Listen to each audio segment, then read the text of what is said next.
Hello and welcome. So glad to have you all here. My name is Lia Howard, and I'm joined with Noah Kocher. And just a minute, we'll introduce ourselves. But I want to say before we get started, just how humbled and honored we are to be included in this wonderful event. I think the world of Carol Cunningham and what she's done with this event is just mind-boggling and wonderful. And so, yeah, let's clap for Carol. Anyway, my name is Lia Howard. I teach political science at the University of Pennsylvania, and I also am involved in something called the Paedeia program, which is primarily interested in dialogue across difference. Paedeia is the Greek word for educating the whole person, and central to our idea is in education we should be able to talk across our differences, be they ideological, demographic, whatever they may be. And so this idea came out of this program, and I want to introduce Noah. Yeah, I'm Noah. I'm a sophomore at University of Pennsylvania. I was on Dr. Howard's team for the Political Empathy Lab this summer. I'm a fellow in the Paedeia program, and I'm studying English personally. Excellent. And so I'm so glad to have Noah with me. So periodically, I'll just turn to Noah, and he's going to weigh in on all sorts of things from the perspective of a student on the trip. So from May 28th to August 2nd of this very eventful summer in Pennsylvania, my students and I traveled around doing this project called Political Empathy Lab. And I'm going to describe it. Noah's going to describe it as we go. But I want you to remember, again, it wasn't that long ago, but so much has happened. I mean, every day, right? That it might seem long ago, but during this time period of May 28th to August 2nd, we had that really intense debate at the end of June, which shook up the Democratic Party. We then had an assassination attempt in Butler, Pennsylvania. We were there 3 days before in the area. And then, the Democratic candidate Joe Biden dropped out of the race, and Kamala Harris entered just as we were wrapping up our final trip. So big kind of exogenous shocks to the national system were happening as we were traveling around Pennsylvania, such a pivotal state, getting so much national attention. And so I really want you to remember what that was like. I mean, again, very close to the skin for many of us as we were doing this trip. So what it was, I took 7 undergrads for 10 weeks doing 5 major trips. So we weren't in a van for 10 weeks like a traveling rock band, but we did these 5 trips. And what would happen is, the trips were 2 to 4 days, and then we'd land back at Penn, and we'd talk for a week, and then we'd do this again. We traveled 2,500 miles all over Pennsylvania, so kind of like driving to Arizona, but just all in Pennsylvania. And the way we divided Pennsylvania, and I'll show you a map very shortly, we visited all 7 of Pennsylvania's media markets. We decided that would be an impactful way to hear and talk to Pennsylvanians who are experiencing different types of information, different narratives about what is going on in the country and what we need now. And so that kind of divided our trip.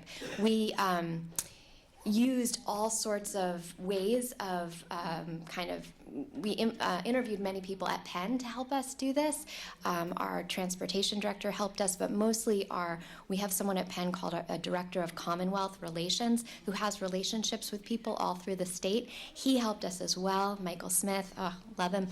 He developed the trip with me as well. So the goal of the trip, I got funding to do this from the provost, and what I told the provost I could deliver back is this idea, a repertoire of skills focused on this concept called democratic listening. It's something that you may have heard about or you may not have, because political science has focused a lot on deliberative democracy, but it's usually meant speech, deliberative speech.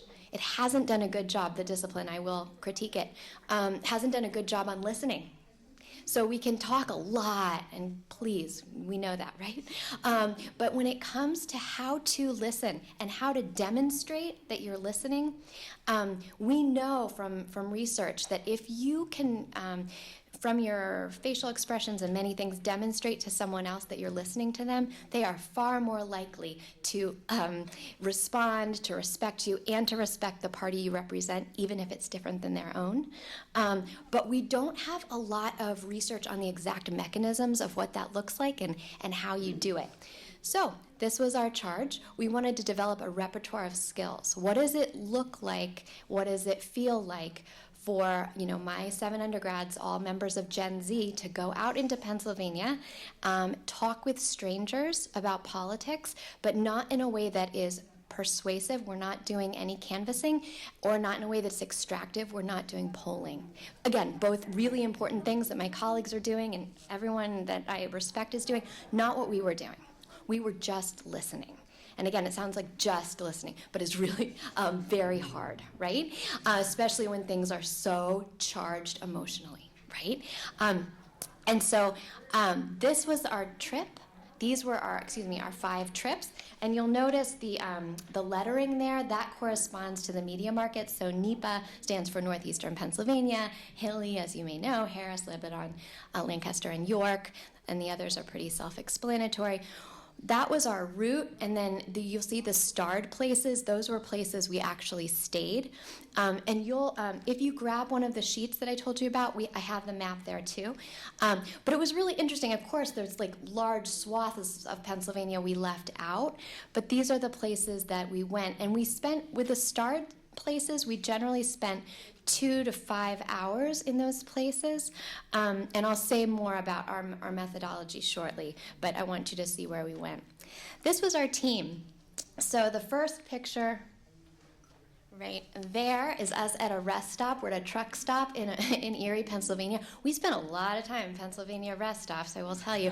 And so I tried to take kind of a cool shot of them. There you'll see we're a pretty diverse group in a lot of different ways, and I'll talk about why in a minute. The other picture next to it is from Mansfield, Pennsylvania, and you'll see a couple that does not look like they're in Gen Z standing at the end, and they are John and Sandy Fulser that hosted us at their farm. It was really nice. We mostly stayed a variety of different types of lodging spaces on purpose, hotels, motels, some very nice, some not as nice, but different, but we stayed in one farmhouse. And they hosted us, this lovely couple hosted us in their home, and we stayed on couches and on the floor, and it was really good for us. So this is our research team, and I'm going to let Noah speak about it, of course, here. But you'll notice we're here in Harrisburg, and the day we took that picture was the day that the Boy Scouts were visiting Harrisburg. So the Boy Scouts are behind us in the picture. You'll notice that that's our group. We represent different majors, different class years. I had 2 graduates join the group, and then a senior, 3 juniors, and Noah was the one sophomore. And they were from all different parts of the U.S., and I want Noah to speak to that. Yeah, so I'm from Pennsylvania. I'm from Phoenixville, which is in Chester County. And one of the reasons that I applied is because I've lived in Pennsylvania, I've been around Pennsylvania, and I saw this as an opportunity to get to, engage with Pennsylvania in a way that I hadn't living in Pennsylvania. And one of your reasonings for Pennsylvania and Penn, and doing this project from Penn, is Philly, Penn, southeastern Pennsylvania. There's sort of a disconnect between that bubble, especially my bubble on the Penn's campus, going out into the rest of the state. So I thought this was a great opportunity, being from here, being now sort of isolated from the rest of the state, to get out, spend some time in places I had driven through or stopped by or visited someone, but now spend time just experiencing these places. Yeah, excellent. And so what happened was, we had 2 people from California, both southern and northern, 1 from New York and 1 from Wisconsin. And this variety, of course, we couldn't have every single person who applied. We actually had a bunch of folks apply. But it provided a lot of conversation in the van. You can imagine I said 2,500 miles. That meant lots of van time. So the van was this classroom, this mobile classroom, where we were able to unpack all the things that happened. And people would weigh in. Oh, that reminds me of Wisconsin. Oh, that reminds me of or that is nothing like LA. That kind of thing happens. Oh, please. We're recording, we're working on a podcast to kind of present all of this, and we had a microphone with us in the van, and we have 40 hours, I think, of these sorts of classroom conversations. of just us, sitting there going around and around and around, passing the mic around and reflecting on our trips. I'm so glad you mentioned the podcast because we do have an ad for our podcast too, right? But that they do listen. We have 4 episodes up. Well, I guess 3 are up. 4 is coming. So please, that was our little plug. And so my students were paid. They were paid for the summer. They weren't graded. And that was one of the things that I thought about in my mind for a long time. Do I make this a class with a grade associated? And I decided no. And so I had to get more money from the provost, but it was worth it. I didn't want to grade students, give them an A or a B based on how they were able to do this thing called listening, especially with Pennsylvania being especially what it was this summer. And so instead I paid them. And so what they produced were it was high caliber and high quality, but they were research assistants, and it just worked well. I don't need to explain to this group why Pennsylvania. This is a slideshow I've been doing a bit, but I do want to say, so obviously it's a swing state, there's lots of differences. But the final point is really interesting, that Pennsylvania is not a place with a strong state identity, meaning that we're not a Texas or a California, where people have all sorts of for lack of a better word, baggage around what it means to be that. So my students were able to put on their Pennsylvania identity as Pennsylvania voters themselves. They were able to put it on and take it off without there being a lot of issues attached to that. So it served as a superordinate identity, something they could tap into and something they could share with the people they were talking with. We may not be many other things in common, but we're Pennsylvanians and we're Pennsylvania voters. They could put it on. So that became really intellectually interesting. It's based on a class I teach at Penn. So I teach a class within the political science department. I've taught it. This will be the 4th year, called Political Empathy and Deliberative Democracy in the U.S. In the class, we first look at national divisions, then we move to political subcultures, and finally we go into this empathy piece, which is a piece as a political scientist. I'm not a psychologist, but I lean on my colleagues in psychology to think about what does it mean to listen towards understanding as opposed to listening for consensus. In politics, we tend to want to listen to agree or to convince. And what does it mean to listen to understand? And especially when that's really charged for you because of your identity. And that to me, that is a really interesting thing that we talked about on the trip. When is it too hard for you to listen? When do you not need to? When do you need to let someone else do the hard work, hard lifting in the conversation, and you step out? So I want to get to that at the end a little more. So the research agenda did 3 things. We connected with place, we connected with people, and we connected with issues. And so again, these are paid research assistants. They would give me research deliverables based on these 3 things. And I'm going to talk a little bit more about each of those things. But it was deeply important that connecting with people was not divorced from connecting with the place. So when I drop people off, literally, I would say, see you in 3 hours or 5 hours. They would walk around with their partner, and I'll get into that in just a second. They'd walk around in the place and have to connect with the place as much as they could. And I'll tell you how we did that.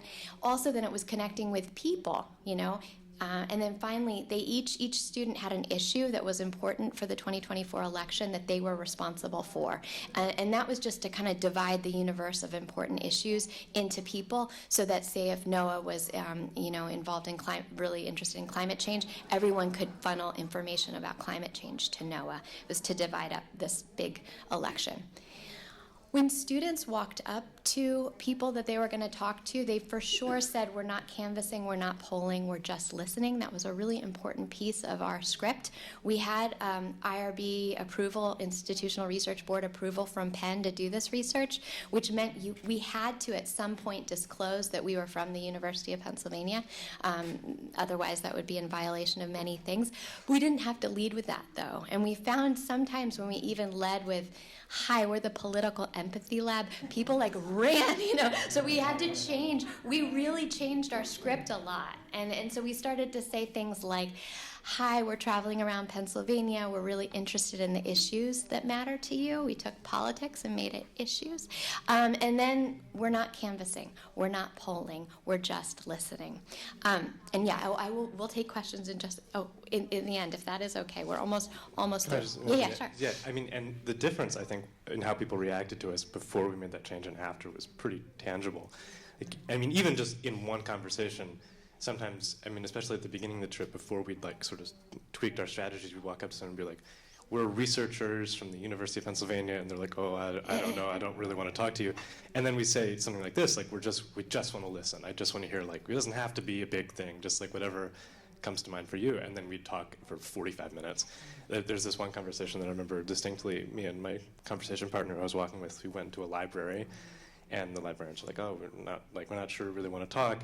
And we're just like, well, you know, whatever you want to tell us, whatever you can tell us. And they told us this like incredible story of the town. It was Jim Thorpe, so they had all of this information about, you know, what it was like before, what it's like, you know, with tourism and all this kind of stuff that we would never have known, and that they wouldn't have felt comfortable to share unless we had, you know, but I see this statement as it's like giving them control of the conversation.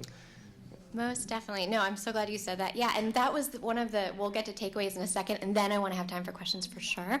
But people didn't reject us. I was expecting students, I was telling them, like, you know, don't take it personally. You know, when people reject you, just write down why. It is really valuable information. People didn't reject us when we said we were just listening. And again, as Noah said, we'd have conversations that would go an hour or more sometimes. We generally had people willing to talk with us, which I thought was good. So anyway, we did similar, the research experience was both inductive and experiential, and we did similar things at each place. So to connect with place, we did something called empathy mapping, which is something you may have heard of or not, but it basically meant when we got back into the van, say we walked around Scranton for 3 hours, when we got back into the van, I had every student do this thing called an empathy map. And what it means is you start with your observations. What do people who live here, what do they see? What do they hear? What do they say? What do they do? And then you move on to interpretation, think, feel, need. So it's retraining your brain not to interpret before you observe. It's observe first, then interpret. And again, I myself am primed to go straight to interpretation constantly. So it was reminding us, let's observe and then interpret. For connecting with people, we traveled in partners. And so if you remember that 7 undergrads, that's not even number, but with me. So I traveled with a different undergrad each trip, and we switched each trip. So we had 5 different trips. You had the same partner for the full trip, and then you switched. We had a different partner. And what that happened was they'd have to, you know, each time with their new partner and with my new partner, we had to work out what we would say, you know, and who's going to lead and who's going to take notes, and who we're going to approach, and how are we going to do this? Are we going to walk for an hour and then start talking to people? You know, they had to work out the strategy of connection. I didn't have any quotas. You have to get 5 conversations per place. Didn't do it that way. It was just kind of do this and bring stuff back. And then what happened was they had to submit their empathy maps and then submit their conversation, notes on each conversation, and notes about what strategies of connection they noticed in themselves. So we'll talk about that in a second, but like what did you notice worked in a conversation for you while you were listening? Or what got people to talk? And then what was the story behind it? And then finally, in each trip, we met with a guest in the space who lived there. That person could have been, you know, an elected official, a school board member, or a nonprofit leader or a business leader. We had, this is where I leaned hard on my colleague at Penn, who has connections throughout the state, who helped us meet with someone. So we could bounce our thoughts off of someone who actually lives there. Oh, you know, who could say, oh, that was a weird conversation you had with that one person. Actually, you know, the population here is much more fill in the blank. So we found that helpful, yeah. Well, yeah, just to talk about walking around in conversation partners, I think 2 things that were really helpful about that. One is that we were able to deliberate, or maybe 3 things actually. One is that we were able to deliberate after we had a conversation. So we had a conversation, then we have somebody else. I mean, there's like a sort of physical and emotional safety component with that. But then the second, I think, is that we were able to sort of train ourselves to collaborate as we were going to listen to other people. So we had to listen to each other and then also listen to other people. We had to listen to like, okay, it's really hot out, you know, you're hungry, we need to listen to that. You need to listen to whatever my needs are. We need to listen to our opinions and make a decision about how we're going to approach this person. And then we get to do that together. We get to like send that out into a conversation with another person. And then the third thing, I mean, just like, you know, we were all different people. So like in Allentown, my partner, Natalie, she spoke Spanish. I didn't speak Spanish. And so that was good. We had two people's skills. We were able to talk to twice as many people. And that was, I mean, at least 3 reasons that was super helpful.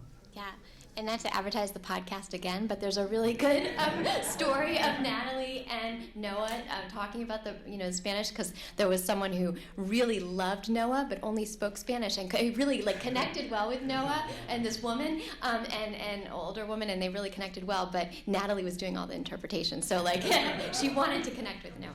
Anyway, that's again. It was really fun. Plug in the podcast. That's what we do. And so I think Noah, these are 3 examples of our strategies of connection. We have a folder full of 25 I'm still processing, but I think students develop these, and there's stories attached to each one, but I want to pass that to Noah. Yeah, so like Dr. Howard said, after every conversation, we wrote up our notes, and then we tried to identify the sorts of things that we were doing to make people feel listened to and to try and give them our presence. And these are the top 3 that we've kind of been coming back to every time.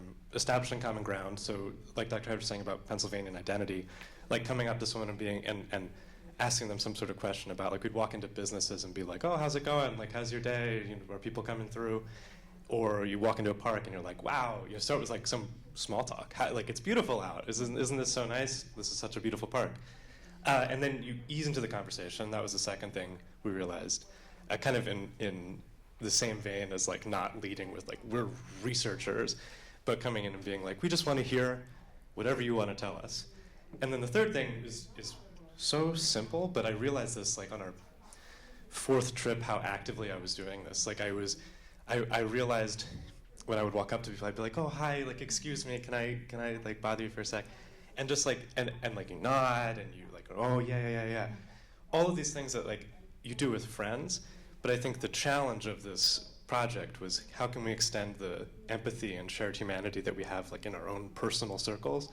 How can we extend that past those circles into our political community and into our strangers and people that live around us in our state.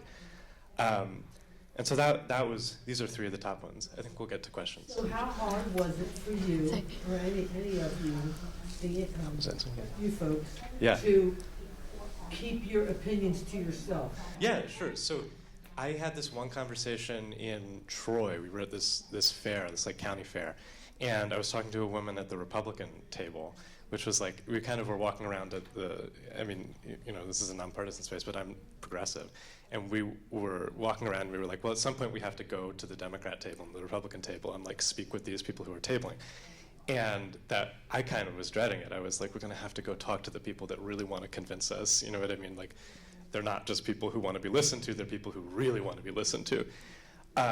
And we eventually, it rained, and I was oh, maybe this is an excuse. We don't have to go talk to the canvassers. But then we did, and we walked through the rain. And I started having this conversation with this woman, and so we walked up. It was me and my partner, his name is Gyuha, and we walked up to 2 people at the Republican table. And Gyuha and this man started having a conversation back and forth, and they were.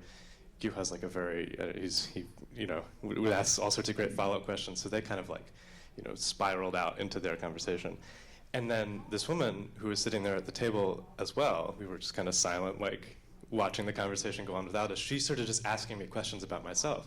What do you study at school? What's it where were you from? What's this, what's that, what do you study?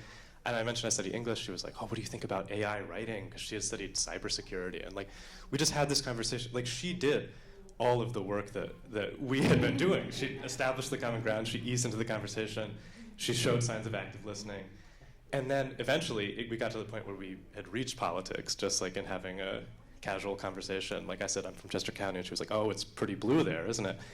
And then we talked, and I don't know, I don't want to necessarily misrepresent her views or my views, but we got to a point where we were able to just say what we thought, and we both were okay. I see where you're coming from. I understand that you're a person and I'm a person, and now we're on the same level because we've had this conversation. And talking to her, she had all these Trump signs, and she didn't really seem like she identified with this big, kind of overarching national type thing. And I don't feel like she thought I did either.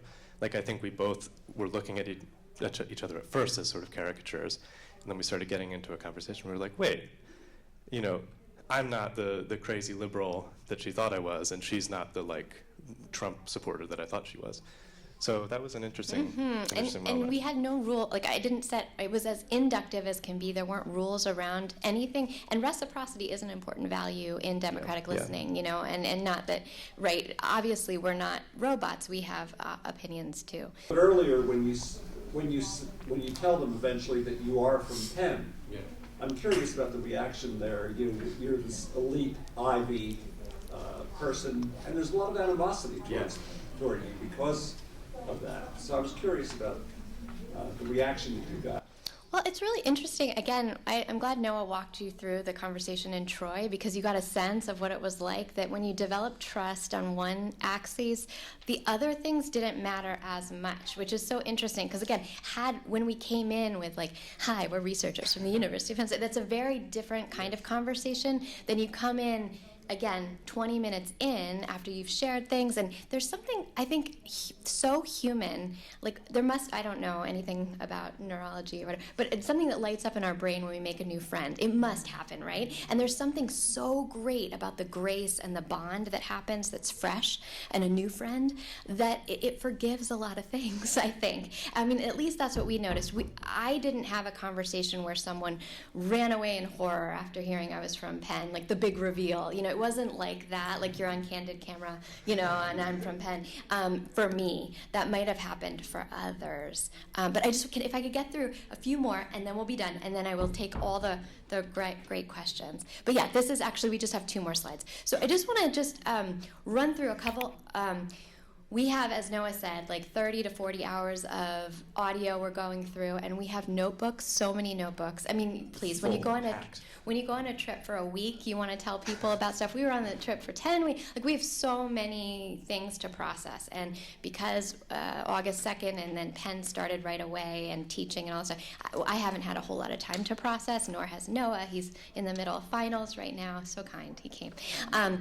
But some of the overarching things that are developing are there. And one of the things that I talk a lot about in my class, but this whole project really demonstrated, is that when you think about the 3 Bs, belief, belonging, behavior, most people tend to organize their belonging, like you lead with belief. And belief then becomes, you know, the fulcrum on which your belonging is organized. And then behavior, maybe you think about it, maybe you don't. Especially online, belief organizes your behavior, your belonging, and then you don't necessarily think about behavior. But I challenge students to take behavior and put it before belief, and put belief at the end. So just swap out the behavior and the belief. Belonging is a core human need, so that's something we're going to keep right in the center. But what if you paid so much attention to your behavior, like what was happening in a conversation, to yourself just as much as to others? Your beliefs are constant. You still have your beliefs. You're not watering down your beliefs. You're just putting your beliefs at the end of this equation, and see what happens. So we're going to keep playing with those 3 Bs, and kind of reorganizing them.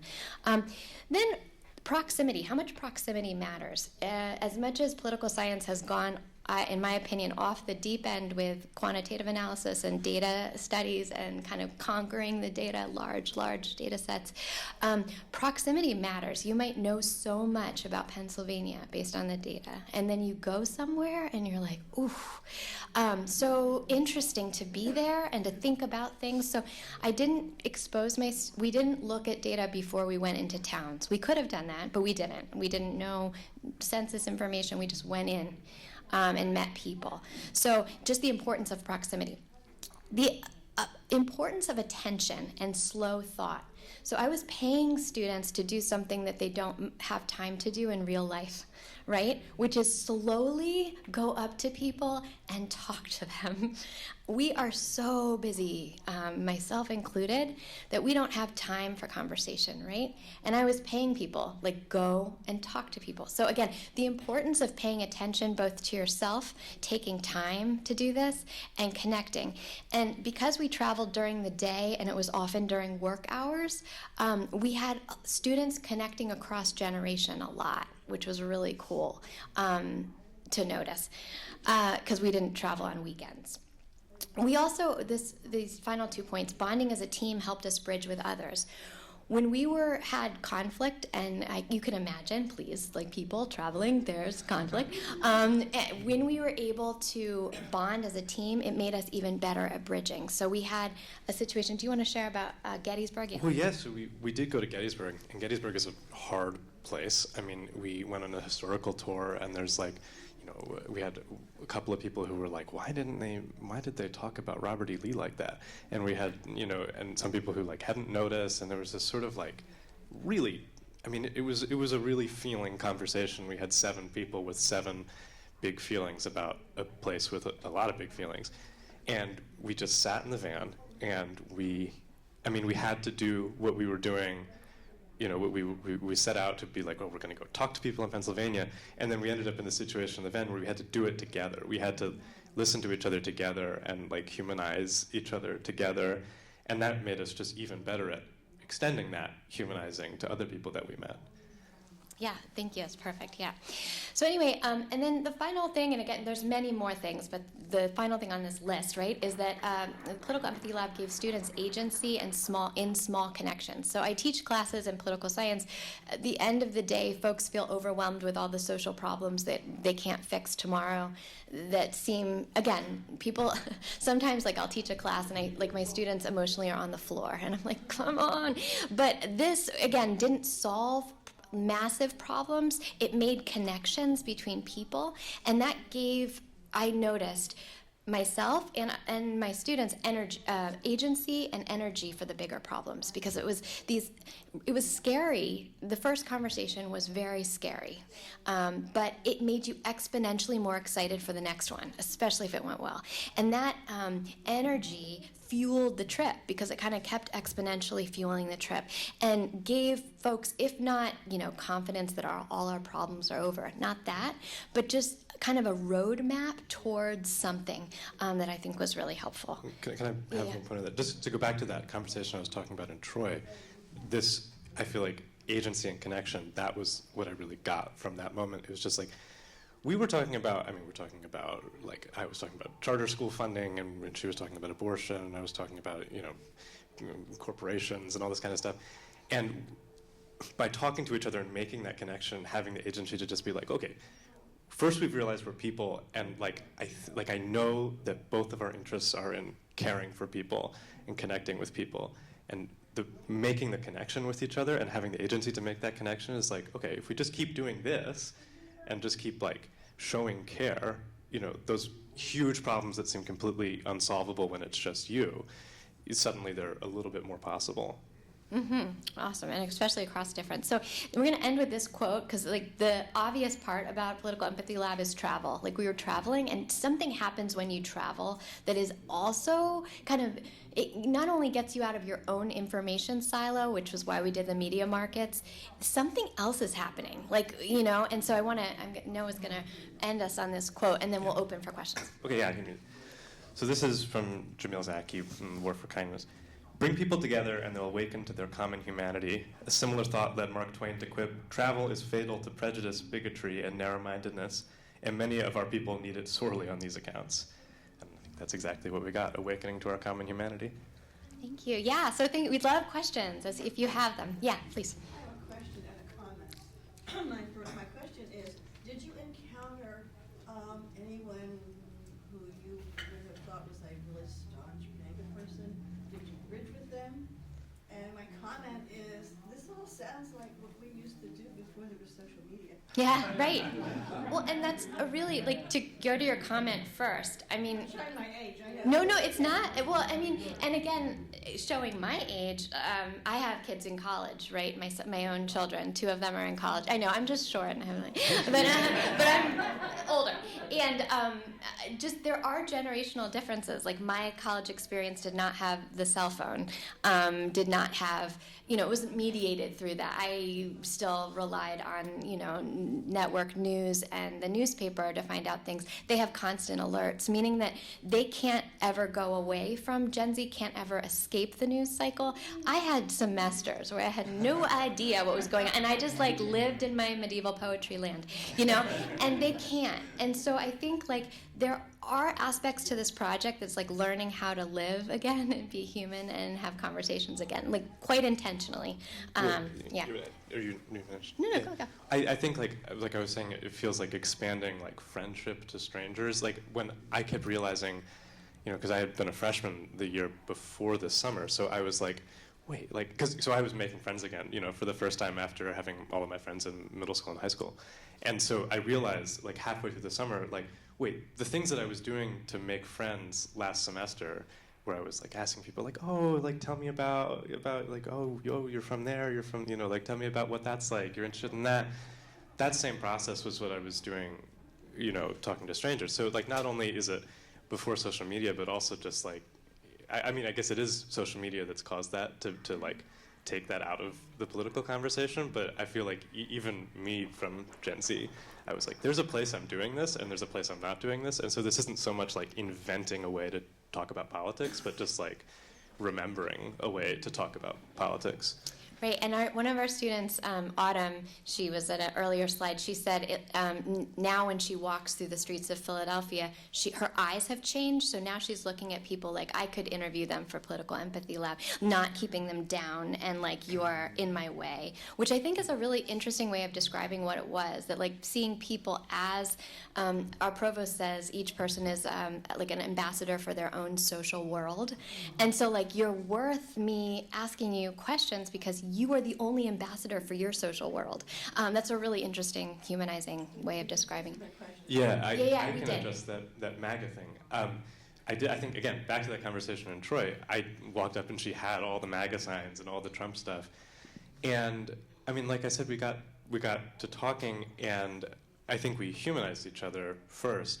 And then once we had done that, like, I don't know, I am obviously not a MAGA person, I'm a progressive person, and her positions after, she had talked to me and we had seen each other as people, the positions that she revealed to me were so much less party line. They were so much more like, well, she was Christian, she was religious, she was like, yeah, abortion really concerns me, but like, I'm from Kenya and it's illegal in Kenya and I wouldn't want to see what happens to people in Kenya who need abortions happen here. And so I was like, oh, that's interesting. That's not what your sign says, really, honestly. But like the fact that we had that conversation, so I still am like personally like, so why are you, like I'm having my personal disagreements with her, but the fact that we had our conversation led us to the point where like care was the basis of our conversation. So I don't know if that would happen with everyone. We did have a conversation with two people. You haven't been to Perry County? No. Well, we went to several counties that were like quite red. And we, for example, one of our students, she's a child of immigrants, and she got into a conversation with someone, all they wanted to talk about was kind of an anti-immigrant rhetoric thing. And she was able to have an incredible conversation. And I told my students they're not required, they're not getting paid to get trampled on by their identity, so they can exit any conversation at any time. Well, and also, like, that's not what political empathy is. Political empathy isn't just like you let yourself get, like it's a mutual responsibility that you have to be showing empathy, which kind of requires, like, bigotry is kind of a required exclusion from that. But she was able to just, like, with this guy, prove her existence to him, be like, no, like, I am a person, and that's like an incredibly strong and graceful thing that she did. And her story, I think we have it. It's actually so on our website. So do get a piece of paper. There's all sorts of ways in which we've been featured. And one of the ways, Philadelphia Citizen did an article, and her whole story is in this article. But it's worthwhile. His profession, he was a trucker. Her dad also drives taxis in Philadelphia, and she was able to connect with him over his profession. Again, something you wouldn't know unless you had a conversation. So it ended up being this like, whoa, we're very similar moment. And again, we didn't have many or any that I know about real explosive conversations, but there was always the potential for that. Yeah, go ahead. First of all, thank you. The two of you are, this is the best compliment I could pay you, such human beings. Thank you. Hearing this, it sounds like I get some sense of what maybe you've gotten out of this, a little bit. But I'm curious if what you take away, people on the other side of the conversation, have people expressed things to you about what they've gotten from the experience of talking to you. Yeah, you go. People would always, at the end of conversations, or they would start conversations like, we'd come up and be like, political empathy lab, this is where we're talking to people, and they'd be like, oh, I could talk, like, you don't want to, you don't want to listen to me. Like, no, we do, we really do. And then by the end of the conversation, they'd be like, I could go on for hours. So like that, that was one of the things we had to say for the IRB is like, we're offering them something, which is being listened to and like being treated like a friend. That's part of the function of switching behavior to the front of those 3 Bs. It's like, that's an obligation that like, this is how we treat other people. And so that's just a thing, it's like a nice thing that you get. And I think a lot of people did get that, like, just kindness and respect. I think they really enjoyed. No, and it's interesting. And so, like, orientation of, like, we weren't studying change, like theory of change yet. We were studying kind of what happens to us and to the other person when you have conversation. Many places we went had not met people our age or demographic, or there were some things there that were happening, and we found out some interesting things. Like, we went in Carlisle, Noah and I actually were part together, we walked into the Republican House in Carlisle, Pennsylvania, and found out that they were going to an auto show, and there'd never been a Democratic table at this auto show. So like, we were finding like little bits of interesting pieces, so they hadn't really heard much, they were saying, from the other side. And so, that came after I asked about their source for a piece of information they gave, and they told me their source, and, we're talking about sources. So anyway, yeah, great question, yeah.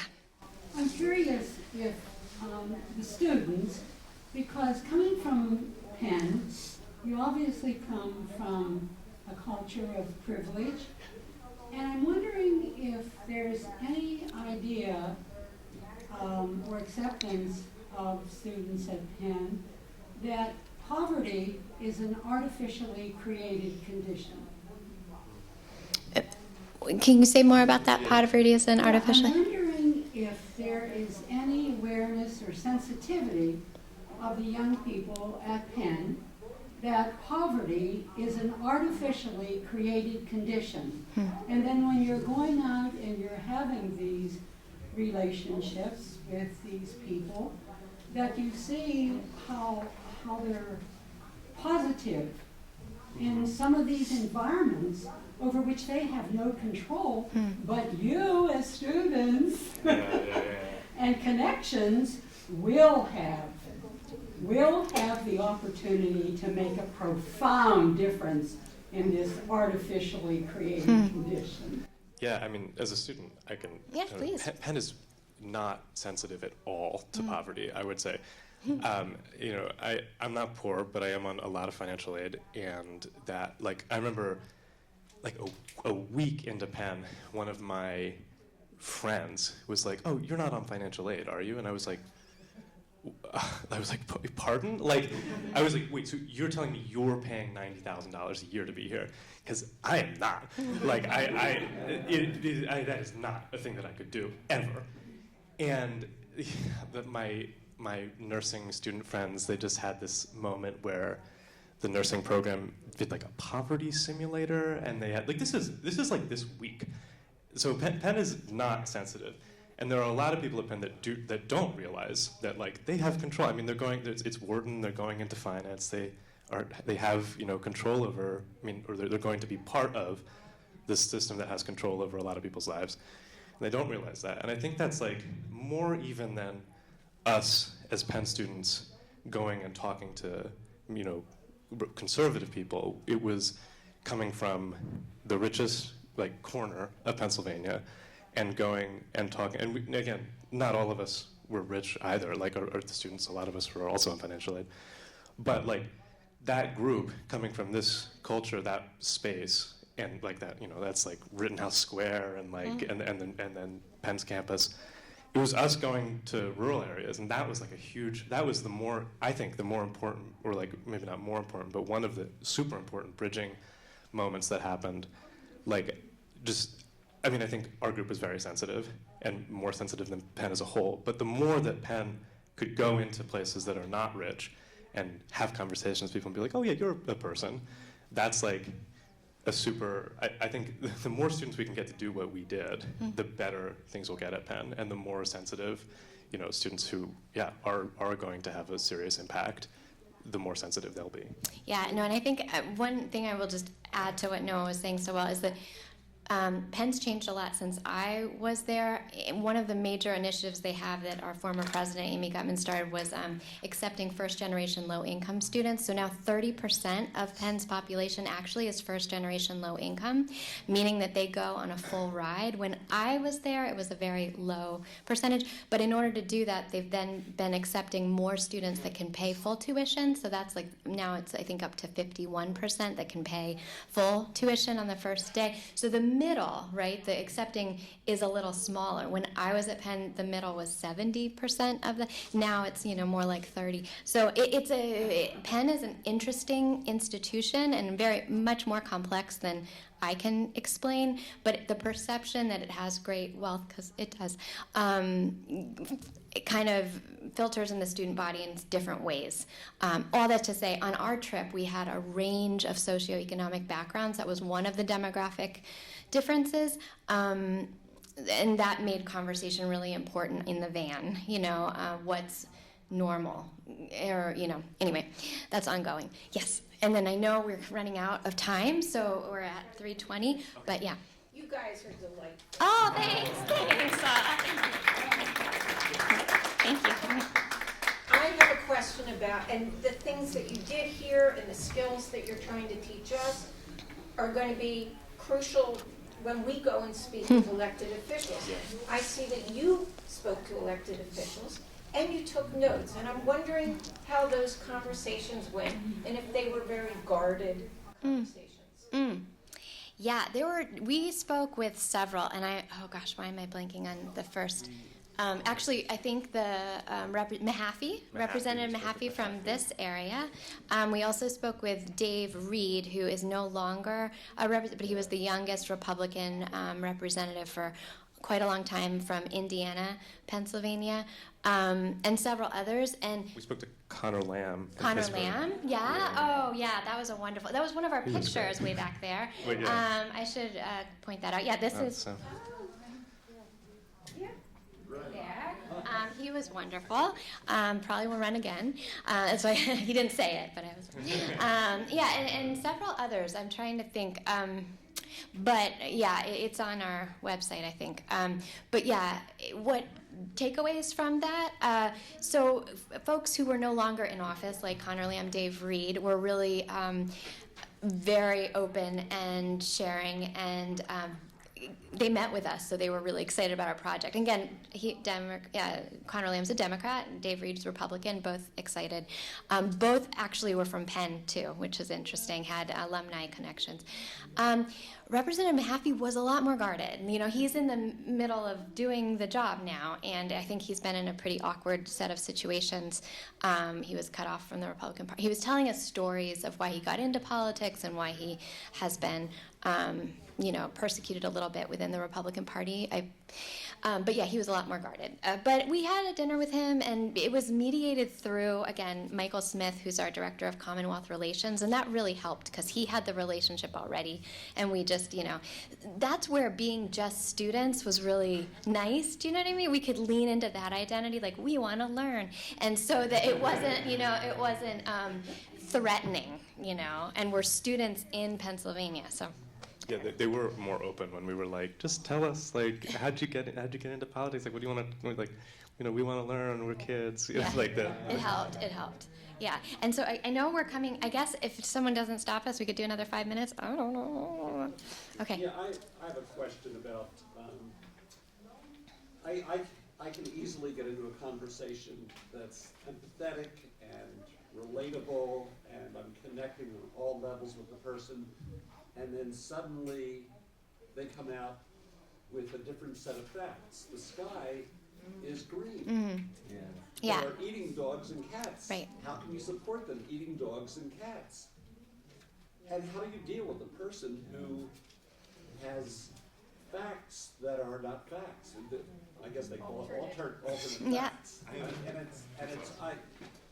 And my reaction as I try to stay calm is always, what? Yeah, I know.